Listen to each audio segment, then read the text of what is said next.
Do you think, out of everybody we have in the House, do you think in their minds, in order, what matters the most? Let me ask this question because you're on the inside. What do you think to the most people in Congress what matters the most? The favor of grants, the favor of your political party power players, establishment guys to back you up, your actual voters that you have, or big money donors? What do you think their loyalty is to? Those four. Well, I'll just tell you that the most people have been getting reelected, okay? And then to get reelected, it's a combination of things. Unfortunately, a lot of people, listen, it's a great service, it's a great tour of duty responsibility, but it's a tough job. I don't know how you can be there forever. Like, I believe like you have to do your best, deliver, and then leave the laws to, that you legislated. And you can become insane to be there for that long. I'm not worried about people like you. But that's not majority of people. Majority of people want there forever. To be there forever, that's what I'm concerned about. To be there forever, first you need to have the money. So to have the money, there are two ways how people now figure out how they money. Either they funnel money to their own companies. Now we actually have politicians that pass legislation and goes into their own businesses, which is like, it's a true corruption. It's not even crony. Wait, so such as who? Oh, listen, I've been a state legislator. Actually, my opponent that ran against me actually has been doing the same thing. He was passing bills that put grants in his own company. And let me get this straight. So they're running for Congress, they're running their own companies, and then they pass legislation and law to benefit and send money to their own companies? Oh, yeah. Is that legal? Well, I guess no one went to jail for it yet. So, I mean, that's why it's happening like that all the time. Who's done that? Which opponent are you? The one prior to you in Indiana when you ran up against him? No, just even my current opponent. He's passing legislation that can put money in the business, and some do it directly, some indirectly, and that's how things are. Okay, so I'm not, maybe, how many total do we have in the House? What's the number? What's the number? Total, is it 435? I don't know the exact number. How many congressmen and women are there? Right. Well, 435. Okay, 435. Out of 435, how many of them, don't need names, we can look them up, how many of them pass legislation and send money to their own companies and they get away with it and nothing happens to them? Well, in Congress, most of the time, how people do that, they send to their friends. Sometimes they do it not directly, but sometimes they do it in the way how you can get a lot of tax credits. That is a smarter way to do it. Do it through tax credit, abatements, and grant, or get a government contracts, right?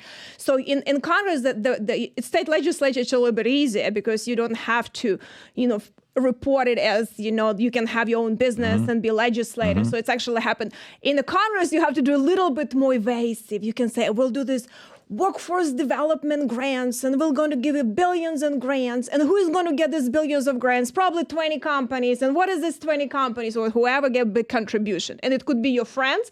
It could be companies that you are involved with, if you're involved with these companies. And this happens all the time. Especially it happened at the state level. And this is becoming very bad. Who's getting all these credits, right? If we think about it, how many companies getting credits? A lot of these credits that allocated, federal government passes credits. This credits goes to the states. Well, there is a limited amount of credits. How they allocate it? Well, they allocate it based on political favoritism. That's why we create a country when we created these oligarchs, and whoever's closer to politics is going to get all of these benefits. And how the small enterprise can compete if some businesses have free employees, tax abatements, tax credits, if they're going to get all of this, support and different grants and to their company. And that is going to be for very few. It's not even applied to everyone. And I think that is becoming a huge problem. And they call it now Republicans call it workforce development.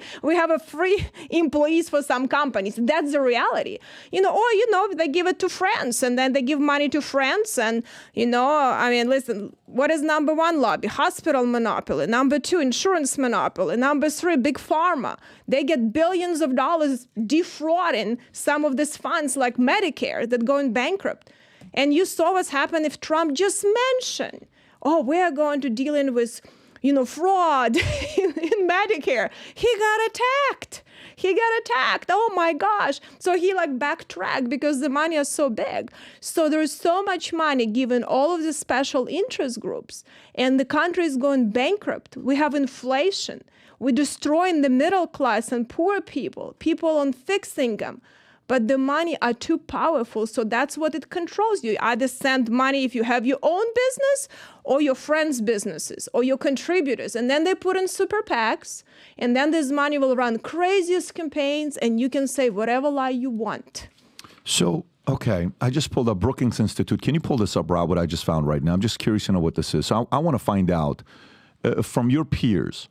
You know how typically you look at, you're like, okay, what is the trend of who decides to become a lawyer in school? Well, typically the guy that maybe argued a lot, or the gal that liked to debate always in school, or maybe their parents were lawyers, or something happened to them that inspired them to want to fight and correct an injustice, you know. But you can pretty much see a profile of somebody that in school ends up becoming a lawyer. Okay, who ends up becoming a comedian? You'll know what the profile of somebody that becomes a comedian, the class clown. Like if you go look at, I wonder out of 1,000 high schools, if we put a profile of 1,000 class clowns, how many of those class clowns ended up becoming comedians over maybe the president of chess or the chess president or whatever it is? You can see a trend in a profile. So if you like this clip and you want to watch another one, click right here. And if you want to watch the entire podcast, click right here.